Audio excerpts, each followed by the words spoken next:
Toda pessoa que preserva um mínimo de sanidade mental tem a noção de que um dia não existirá mais, de que um dia virá morrer. Eu sei que vou, você também sabe, mas é aí que tá. A gente sabe, mas a gente realmente entende? Porque uma coisa é essa informação está dentro de nós de uma forma abstrata, tipo, um dia no futuro isso vai acontecer. E outra coisa é, de fato, acontecer, ter a noção e sentir que aquilo vai acontecer. Porque existe um momento na vida em que o evento morte deixa de ser abstrato. Quando, por exemplo, alguém que a gente ama morre, nessas horas a gente percebe de verdade que não tem volta, que o tempo está passando, né? E que a gente também, eu, você, a gente vai desaparecer. Isso é entender e não apenas saber, sabe? Mas esse entendimento, essa noção, ela nunca vem só, ela sempre vem seguida de uma pergunta. E agora? Que a pergunta é a seguinte: e agora? O que eu faço em relação a isso, né? E por que eu tô falando essa ruma de, de viagem, de bobagem, né? Esses devaneios? Porque há 4.000 anos alguém fez essa mesma pergunta e escreveu a resposta em tabuletas de argila. E essa resposta, ou essas conclusões, foi o primeiro registro que se tem de um ser humano que olhou para o vazio da mortalidade e tentou dar sentido para isso através de uma história. E que história é essa? Essa é a história contida na epopeia de Gilgamesh. E hoje eu vou falar um pouquinho dela, de como um rei que tinha tudo, mas que perdeu o que mais importava e foi até o fim do mundo buscar a imortalidade, ainda responde perguntas que a gente faz todo momento em que percebe que a nossa vida tem esse prazo de validade que está correndo e que está se encerrando.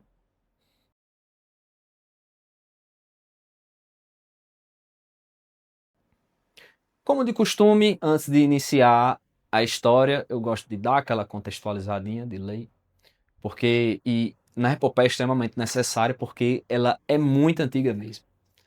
A gente está falando de 2.100 anos antes de Cristo. Lá na região da Mesopotâmia, onde hoje é o Iraque, os sumérios começaram a contar histórias sobre um rei chamado Gilgamesh, que realmente existiu e que governou a cidade de Uruk por volta de 2.700 anos antes de Cristo.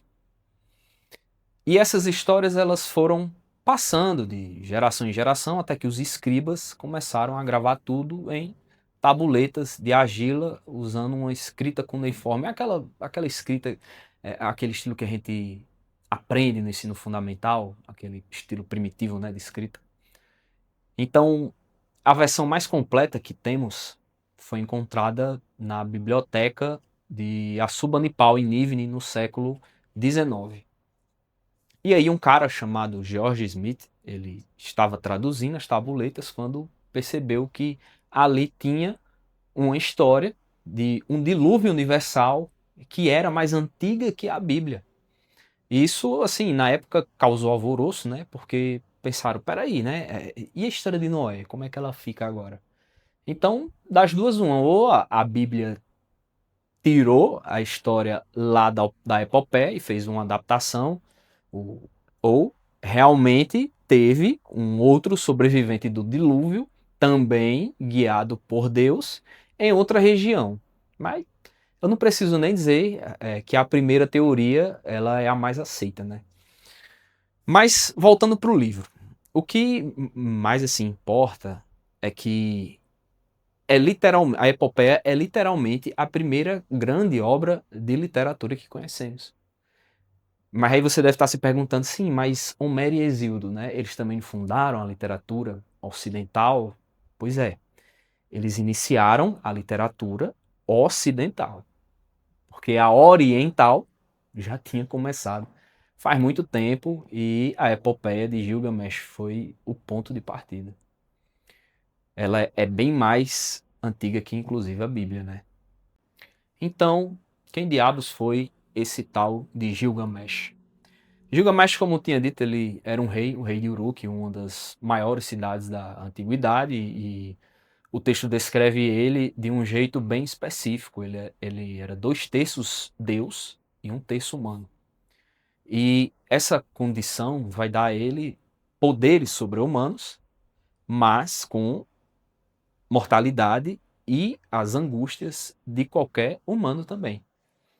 Ele é quase um deus, mas não é. E isso vai atormentar ele durante toda a história. Quando a epopeia começa, Gilgamesh, ele é relatado como um tirano, sabe? Ele é forte, grande, bonito, ele é o cara mais poderoso da cidade. Mas também ele usa o poder de forma muito abusiva. Ele força homens a fazerem trabalhos forçados, ele se aproveita das mulheres, não respeita ninguém. Inclusive, quando ia acontecer um casamento, a mulher, a noiva, ela tem que primeiro se deitar com o Gilgamesh para depois com o marido. Diga aí da palhaçada, né? Então, o povo de Uruk, eles já estavam desesperados e começam a rezar para os deuses. Olha, ei, vocês aí de cima, faça alguma coisa para frear esse homem. Ele tá, sei lá, abusando de tudo, né? E os deuses, eles acabam escutando e eles têm uma ideia. Se o problema é que Gilgamesh não tem assim um rival, uma pareia para frear ele, né? Vamos criar essa pessoa, né? E aí, uma deusa chamada Aruru, sei lá, ela cria um cara chamado Enkidu. E Enkidu, ele é literalmente moldado do barro, mas Enkidu, ele não é criado numa cidade, ele nasce na natureza selvagem, vive com animais, come capim, bebe água e dorme com gazelas. Ele é um homem, mas é um homem completamente selvagem. E aí um dia um caçador vem ver Enkidu e fica apavorado. E ele corre para Uruk e conta para Gilgamesh, olha, tem um homem fera, um homem abominável ali na floresta, né? E Gilgamesh fica sabendo e manda uma sacerdotisa chamada Shamhat, sei lá o nome dela, para civilizar Enkidu, porque o método dela não é nada assim ortodoxo. Ela passa 7 dias e 7 noites tendo relações com Enkidu, isso mesmo. E depois disso, Enkidu não consegue mais voltar para os animais. Ele foi humanizado, né? Uma forma meio estranha, mas foi. Saiu do estado de selvageria. E aí, Shamhat leva ele para Uruk e ela convida, né, ele a conhecer Gilgamesh e começa a atiçar ali uma disputa entre ele, né? Eles olham, Gilgamesh é o mais poderoso da cidade, né? E fica ali atiçando. E Enkidu pensa, ele engole corda. Ele, rapaz, eu vou ver se esse cara é forte mesmo, como estão dizendo, né? E quando Enkidu chega a Uruk, Gilgamesh ele tá indo exercer lá o direito da primeira noiva, como era chamado. E Enkidu ele barra a porta e aí começa uma luta entre eles, uma luta épica. Dois caras sobre-humanos se enfrentando no meio da cidade, destruindo tudo, aquele negócio que a gente só vê em desenho animado. Mas no final, Gilgamesh vence. E algo inesperado meio que acontece. Ele passa a respeitar Enkidu. Pela primeira vez na vida, ele acaba encontrando um igual. E os dois se abraçam e viram best friends depois daquilo, na mesma hora. Gilgamesh, finalmente, ele tem alguém que entende ele, que pode, né, acompanhá-lo. E Enkidu, que veio para, primeiramente, assim, derrotar um tirano, acaba meio que humanizando Gilgamesh, né? E a partir daquele momento, Gilgamesh, ele meio que para, sabe, de ser um escroto, ele tem um amigo de verdade lá, orientando e tal, humanizando ele.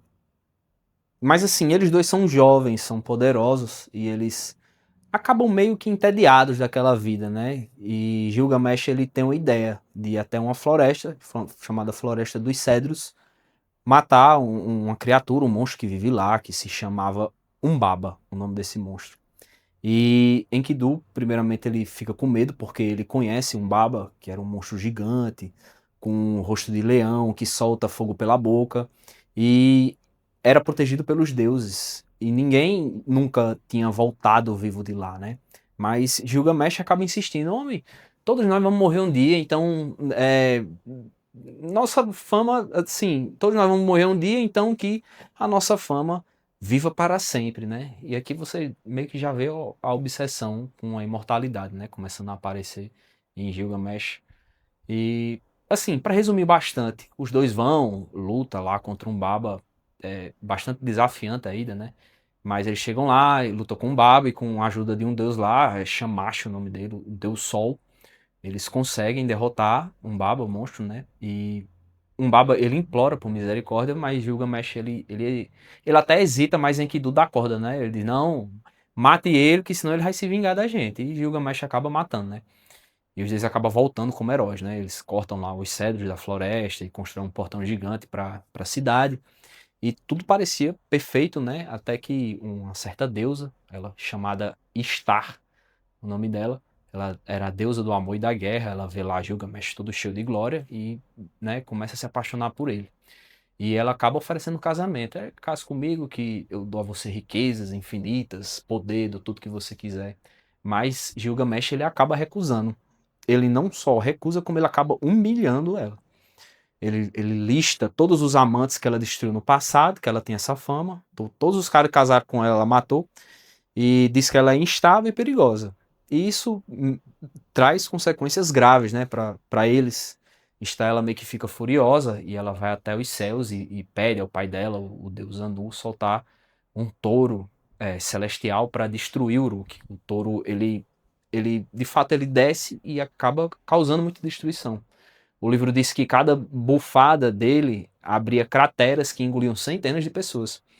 Mas Gilgamesh e Enkidu juntos, eles conseguem subjugar o touro, né? Enkidu pega a coxa do touro e joga na cara de Ista, né? E grita lá, né? Olha, se eu pegasse você, eu faria a mesma coisa, sabe? Aquela soberba, né? Depois da vitória. E aí, depois disso, os deuses se reúnem e acabam decidindo que alguém tem que pagar por tudo isso, sabe? Por matar um Baba, por matar esse touro celestial, por desrespeitar os deuses. E eles acabam escolhendo Enkidu. Pois é. E Enkidu, ele começa, depois dessa decisão, ele começa a definhar, ele começa a ter sonhos sobre a morte, né? Sobre o submundo. E ele amaldiçoa tudo, ele amaldiçoa a porta que construíram, amaldiçoa a Shamhata, sacerdotisa, por ter tirado ele da natureza. E depois de 12 dias de agonia, Enkidu, ele acaba morrendo, ele morre nos braços de Gilgamesh. E é onde começa uma virada na história, sabe? Porque Gilgamesh, ele entra em desespero total, ele não deixa enterrar Enkidu por 7 dias, esperando que ele acordasse. Ele arranca as roupas, corta os cabelos, ele vaga, fica feito louco vagando pelo deserto, sabe? E meio que pela primeira vez, Gilgamesh entende que a hora dele também iria chegar. Caiu a ficha e que a morte era real e que iria encontrar ele uma hora ou outra. Ele sempre soube disso intelectualmente, mas agora ele sentia aquilo, né? Na carne e no osso. A mortalidade não é mais uma ideia abstrata, é real e é inevitável. Então Gilgamesh decide, né? Não, eu não quero encontrar a morte, eu quero a imortalidade. E ele acaba perseguir ela, ele acaba se lembrando de uma história de um homem que sobreviveu ao grande dilúvio que os deuses acabaram dando a ele a vida eterna. Eu ia dizer o nome desse cara, mas é um nome extremamente difícil de soletrar, não sei não. Então eu vou chamar ele de o cara. E, e aí Gilgamesh vai atrás desse cara, desse homem, e é uma missão gigante, cheia de desafios, mas assim, para resumir muito, ao final ele acaba encontrando esse homem, que é tipo assim, lá no fim do mundo, sabe? E aí esse cara, ele conta a história dele, que os deuses decidiram destruir a humanidade com o dilúvio, mas o deus alertou ele em segredo. E ele acabou construindo um barco, uma arca, colocou sua família e os animais lá dentro. É a história de Noé, só que com algumas modificações. E quando as águas baixaram, os deuses acabaram se arrependendo e deram a imortalidade a ele e a esposa dele. E Gilgamesh escuta tudo, né? Aí, ó, coisa boa. Mas vamos fazer o seguinte, me dê essa imortalidade também, né? Mas aí esse cara ri, ele diz, olha, você acha que você merece? você consegue ao menos ficar acordado por 7 dias? Aí deu meio que esse desafiozinho a Gilgamesh e ele acaba aceitando. Mas acontece que ele acaba dormindo imediatamente e dorme por 7 dias seguidos, né? E quando ele acorda, o cara vai lá e diz para ele: olha, os pães que minha mulher colocou perto de você para você comer no primeiro dia já estão aqui mofados pelo tempo que você passou dormindo. Você não consegue nem vencer o sono, como é que você vai conseguir vencer a morte, né? E aí Gilgamesh entende que ele não iria conseguir, né? Se realmente o parâmetro dos desafios fossem esses. Mas o cara lá acaba tendo pena dele, a esposa dele e a esposa dele acaba convencendo ele a dar mais uma chance a Gilgamesh. E aí ele faz lá um novo desafio, que era mais ou menos assim, era no fundo do oceano existia uma planta espinhosa que renovava a juventude. Não dá imortalidade, mas dá uma nova vida. E Gilgamesh mergulha lá, foi bem difícil, teve também uma missão todinha, ele se corta todinho, mas no final ele consegue pegar lá essa planta. E depois disso ele inicia a volta para Uruk, né, bem animado. A intenção dele era dar a planta para todo mundo, para a população ficar todo mundo jovem de novo, né? Mas aí ele faz uma parada para tomar um banho lá e uma serpente sente o cheiro da planta e acaba comendo ela. E aí Gilgamesh senta no chão e começa a chorar porque tinha perdido tudo. Aí chorou por tudo, chorou por Enkidu, chorou porque não conseguiu alcançar a imortalidade, né? Porque não ia ter mais nenhuma chance. E aí ele meio que volta para Uruk de mãos vazias, né? Mas assim, meio que uma coisa tinha mudado nele, né? Quando ele olha para a cidade, as muralhas enormes, os templos, sabe, os jardins, aí meio que acontece uma epifania nele, sabe, um momento de revelação. Ele diz: olha, isso que é a minha imortalidade. Não era o corpo dele, não era a vida eterna, sabe, mas o legado, as coisas que ele construiu, a cidade que vai continuar depois dele, né? E o texto ele termina exatamente como começou, descrevendo as muralhas de Uruk, né, e falando sobre Gilgamesh, e termina desse jeito, mas com um outro significado agora, né? Gilgamesh aprendeu, ele não venceu a morte. Ninguém vence, né? Mas ele aprendeu como viver mesmo sabendo que iria morrer. E é isso. Agora vamos vamos à parte que eu começo a viajar, que eu começo a falar umas besteiras. E o que é que dá para se extrair desse texto, né? Que meio que fundamentou as primeiras reflexões da história sobre como esses temas, a questão da mortalidade, né? Gilgamesh faz uma pergunta que todo mundo faz: por que temos que morrer? E as respostas que o texto dá não são reconfortantes, mas são honestas, né? Não, olha, não tem como escapar. O que importa é o que você faz enquanto está vivo, né? É uma das mensagens que tem na epopeia. Fala também da questão da amizade como uma força transformadora, porque Enkidu meio que humaniza Gilgamesh e é a amizade que tira ele da arrogância e meio que faz ele se importar com outras pessoas, né? E é a perda dessa amizade que força ele a confrontar a sua própria humanidade. Outra coisa também que é os limites do poder.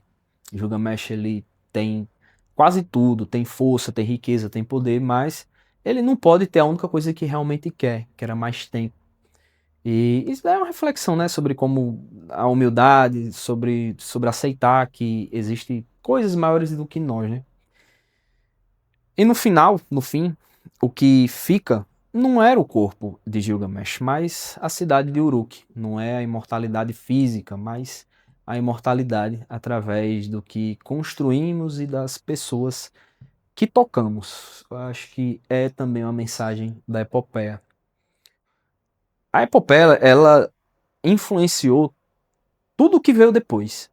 A história do dilúvio, que aparece na Bíblia, a tal jornada do herói que você vê nesses filmes Star Wars, Senhor dos Anéis, que os coaches, marqueteiros, vendedor de curso fala tanto no storytelling que tem que ter a jornada do herói, começou com a epopeia, né? A ideia de um personagem arrogante que aprende a humildade através da perda, né? Tá em todo lugar e começou aqui. Mas o mais incrível é que essa história, ela meio que é atemporal, ainda funciona, porque os medos de Gilgamesh, de certa forma, são os nossos medos, né? O amor dele pelo amigo, é o amor que a gente sente pelas pessoas, né? Pelas pessoas próximas.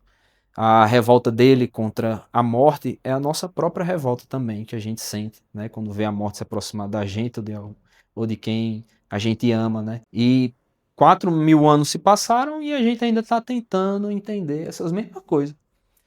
E posso dizer a você, pelo menos na minha opinião, a gente não avançou muito não, viu, nas conclusões. Então sim, vale muito a pena ler.